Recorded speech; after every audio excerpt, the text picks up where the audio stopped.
Kim Yoo jung's Baek Ah-jin outfits go viral. Fans say she's untouchable. Imagine a woman whose every smile is a scripted lie, drawing admirers into a web of obsession where love twists into lethal ambition. And suddenly, you're hooked on her downfall before it even begins. In the electrifying world of Dear Ex, Kim Yoo jung embodies Baek Ah-jin with a ferocity that lingers like a half-remembered nightmare. Her performance, a masterclass in veiled menace that makes you question if villains can ever truly captivate without redeeming a sliver of your sympathy. This Tving original series, a pulse-pounding adaptation of Vanziun's acclaimed webtoon, transforms the page's shadowy intrigue into a screen-sizzling thriller where the glamour of stardom masks the rot of revenge, and every frame pulses with the kind of tension that has you pausing mid-episode to catch your breath. It's the sort of show that sneaks under your skin, blending high-stakes melodrama with psychological depth, leaving you equal parts thrilled and unnerved by how easily Ah-jin's ruthlessness mirrors the cutthroat underbelly of fame we've all glimpsed in tabloid headlines. Baek Ah-jin isn't just a character. She's a chameleon of cruelty, described in whispers as a dazzling mirage that lures you close only to evaporate, a lost child forever chasing the warmth she never knew. And yes, the devil incarnate wrapped in couture silk. Growing up in the grip of childhood torment, echoes of domestic violence that scarred her soul long before the spotlight did, Ah-jin claws her way from vulnerability to victory, becoming a celebrated actress whose name lights up marquees like a siren's call. There's something profoundly haunting about watching her rise, a quiet ache in the way Yoo jung's eyes flicker with buried pain during those early flashbacks, reminding us that monsters aren't born, they're forged in silence. Yet, as she ascends, her ruthlessness blooms unchecked, a thorny vine that ensnares anyone foolish enough to offer a hand. She wields people like props in her personal biopic, discarding them once the scene fades. And it's this cold calculus that makes her both repellent and riveting. How can someone so broken build an empire on the backs of the broken? At the heart of Dear Ex's intoxicating pull is Ah-jin's arsenal of manipulations, particularly her tangled dance with the men who orbit her like doomed satellites, each infatuated beyond reason, blind to the strings she pulls. Take Yoon Jun-so, brought to smoldering life by Kim Young-dae, whose quiet intensity as Ah-jin's stepbrother turned ally carries the weight of unspoken history. Their bond, forged in shared trauma, teeters on the edge of something dangerously intimate, leaving you to wonder if love can ever outrun guilt. Then there's Kim Jae-oh, Kim Do-hoon's portrayal of a loyal shadow whose devotion borders on self-destruction, always one step behind her schemes, his disheveled desperation in later episodes evoking a heartbreaking loyalty that feels all too real. Hwang In-youp's Ho In-gang adds a layer of tragic poetry, his brooding vulnerability clashing against Ah-jin's calculated seduction, while Kim Ji-hoon's enigmatic presence hints at alliances yet to fracture. These four pillars of masculine longing, Jun-so, Jae-oh, In-gang, and the shadowy forces circling them, drive the narrative's relentless tension, each episode peeling back layers of obsession that make you lean in, heart racing, desperate to know who she'll spare and who she'll shatter next. It's a testament to the ensemble's chemistry. Their stolen glances and fractured dialogues crackle with unspoken accusations, making the screen feel alive with peril. And you can't help but feel a pang of pity for these men, ensnared in a game they never agreed to play. What elevates Dear Ex beyond a mere revenge saga is its edge-of-your-seat storytelling, a whirlwind of twists that director Lee Eun-bok, fresh off helming the fantastical realms of Goblin and the visceral horrors of Sweet Home, deploys with surgical precision, turning every quiet moment into a prelude to chaos.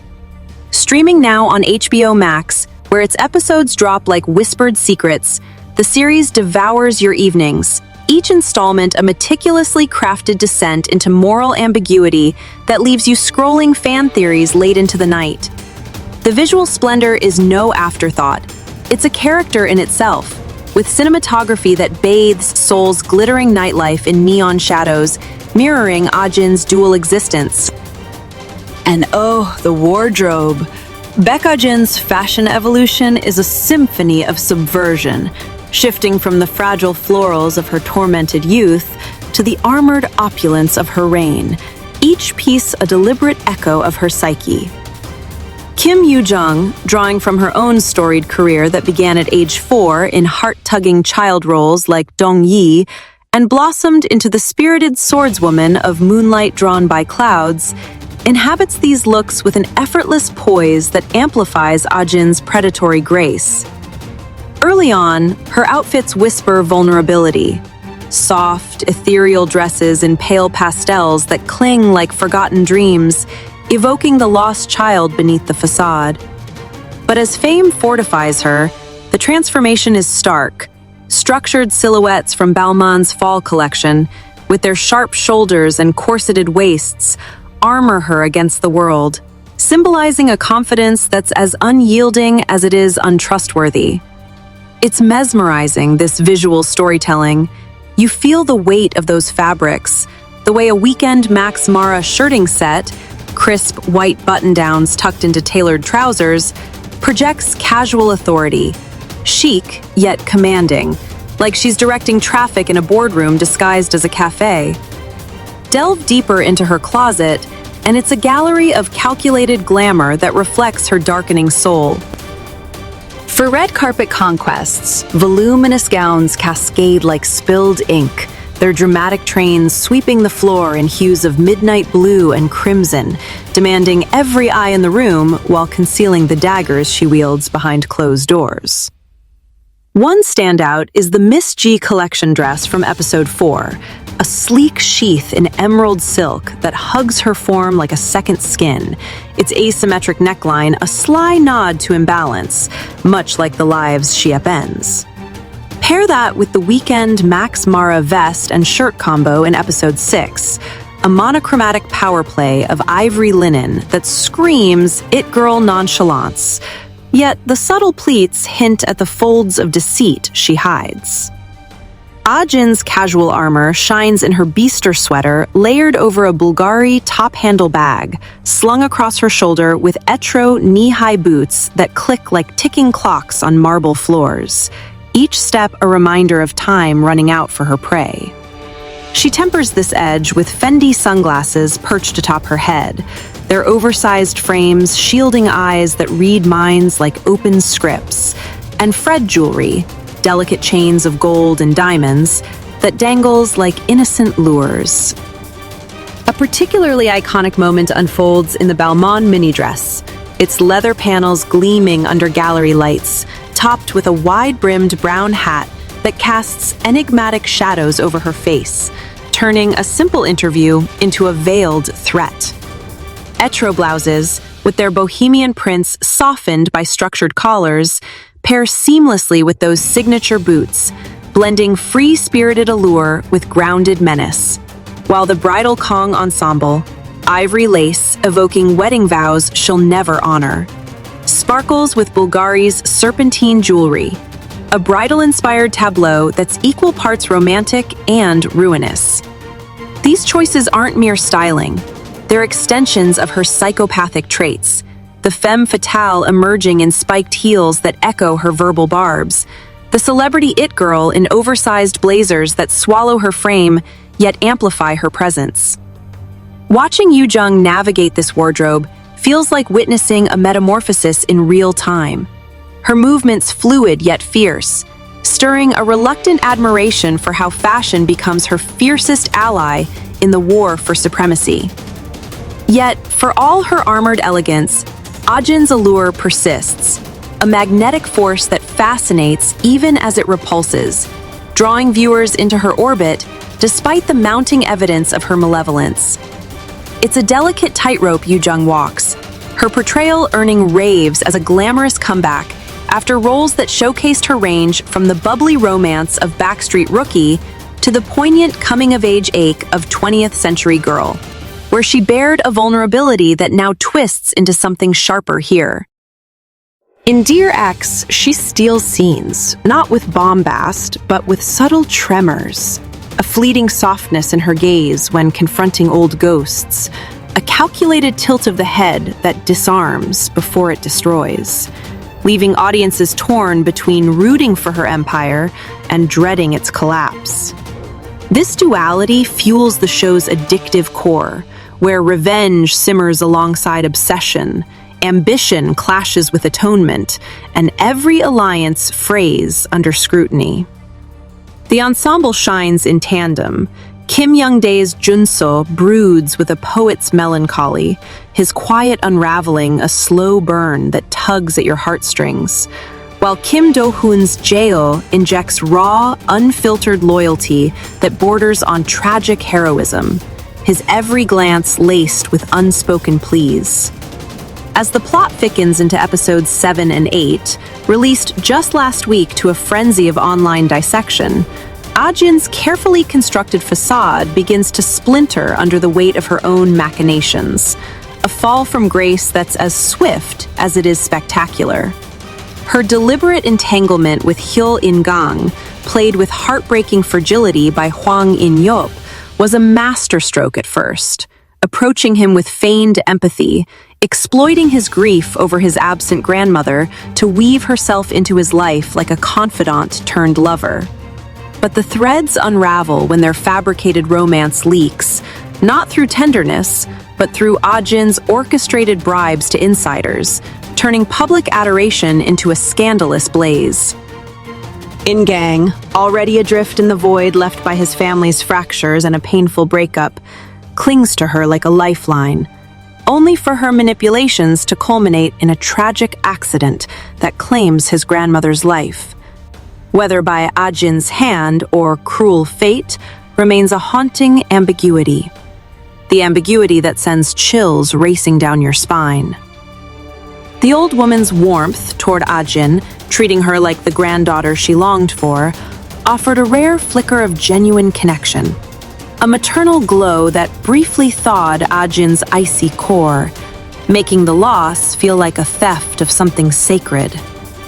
Devastated, In-gang spirals into despair, his suicide a gut-wrenching punctuation to their toxic bond, discovered by the fiercely protective CEO, So Mi-ri, portrayed by Kim Ji-eun, with a steely resolve that promises fireworks. Mi-ri's vow of vengeance, eyes blazing with sisterly fury, ignites a powder keg of retribution. Her alliance with exposed rivals like Im Rae-na, turning the industry into a battlefield where Ah-jin's secrets spill like blood on silk. It's devastating, this cascade of consequences. You feel the hollowness in In-gang's final moments, the way his trust curdled into betrayal, and it stirs a profound unease. How far does ambition stretch before it snaps back to devour you? The emotional wreckage reverberates through the male leads, their crises a stark counterpoint to Ah-jin's unyielding ascent, captured in new stills that contrast her poised resurgence with their utter disarray.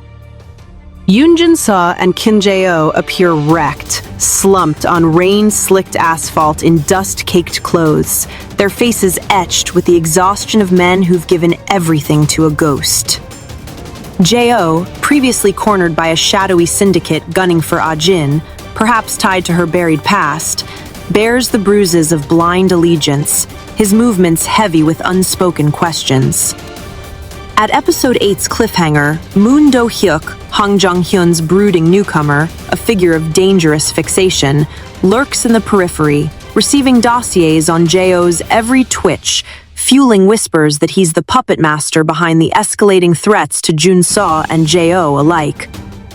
Do-hyuk's obsession with possessing Ah-jin simmers in stolen glances, their proximity a charged wire humming with concealed intents, his support for her career a Trojan horse for deeper designs.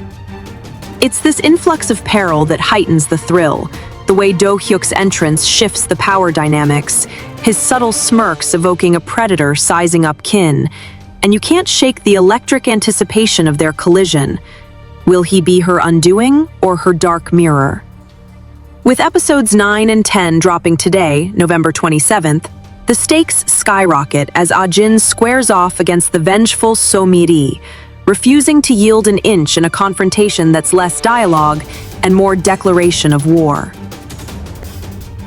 Mi-ri, hell-bent on dismantling the empire built on In-gang's grave, unleashes a torrent of exposés that threaten to bury Ah-jin under the avalanche of her sins. But our anti-heroine counters with a ferocity that's pure poetry in motion, gathering allies, spinning narratives, her ambition a flame that devours doubt. Do-hyuk steps fully into the fray, not as savior, but enabler, funneling resources into her phoenix-like comeback, his aid laced with the possessiveness of a collector eyeing a rare artifact. Their exchanges crackle with subtext, meaningful looks exchanged over candlelit tables that hide volumes of veiled threats and tentative truces, building a tension that's as intoxicating as it is ominous. A pivotal trailer line pierces the haze. How far do you want to go up?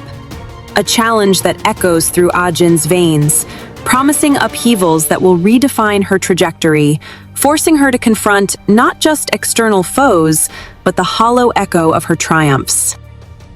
Amid the glamour-downfall dichotomy that threads the series like a recurring leitmotif, these episodes probe the cost of her climb. Fractured loyalties, unearthed traumas, and the nagging query, who among these haunted men will emerge as her true savior, if such a role even exists in her lexicon? Ah-jin's evolution, mirrored so vividly in her wardrobe's arc, from vulnerable whispers of chiffon to powerful proclamations in leather and lace, serves as the series' silent narrator, each garment a chapter in her psychological odyssey. Post-scandal, her style hardens into something impenetrable. Balmain's structured dresses with their metallic accents glint like shields, paired with hats that obscure as much as they reveal, a visual metaphor for the masks she dons anew. Yet, glimmers of her former fragility persist in the Weekend Max Mara shirts, now layered under blazers that add gravitas, their casual chic a feint for the storm within. Voluminous gowns return for major events, but now in armored blacks and golds, evoking a queen reclaiming her throne, while the etro blouses soften edges just enough to lure the unwary. That beaster sweater moment, tousled with Bulgari's opulent bag and boots that ground her ethereal menace, captures her duality perfectly. Approachable, yet untouchable. And the Fred jewels? They sparkle with ironic elegance, chains that bind rather than adorn. It's this sartorial storytelling that deepens the immersion, making you ponder how threads can weave tales of transformation, and how Yoo jung, with her innate elegance honed over 2 decades in the spotlight, from child prodigy in the Thornbirds to the fierce maturity of Love Alarm, breathes such authenticity into every drape and fold. Public and critical fervor swirls around Dear X like a gathering storm, each release sparking waves of buzz that ripple across forums and feeds, where fans dissect Ah-jin's choices with the fervor of co-conspirators. The themes, revenge as a siren song, obsession's blinding haze, ambition's insatiable maw, resonate with a visceral punch, echoing real-world tales of Hollywood's hidden horrors while cloaking them in K-drama's lush allure. Viewers remain ensnared, guessing at her next move. Will she destroy Jun-so in a fit of weaponized nostalgia, or leverage Do-hyuk's fixation to ascend higher still? The contrast between her poised poise and the men's mounting crises, disheveled forms huddled in the rain, eyes hollow with betrayal, amplifies the visual poetry, a motif that underscores the fragility of power. In blending high fashion's sheen with thriller's grit and melodrama's emotional maelstrom, Dear X isn't just watched, it's devoured. a feast that leaves you sated yet starving for more, pondering long after credits roll if redemption is possible for a woman who's made destruction her art form. And as Ah-jin's endless hunger propels her forward, unchecked and unapologetic, you find yourself whispering to the screen, just how high can she climb before the fall claims them all?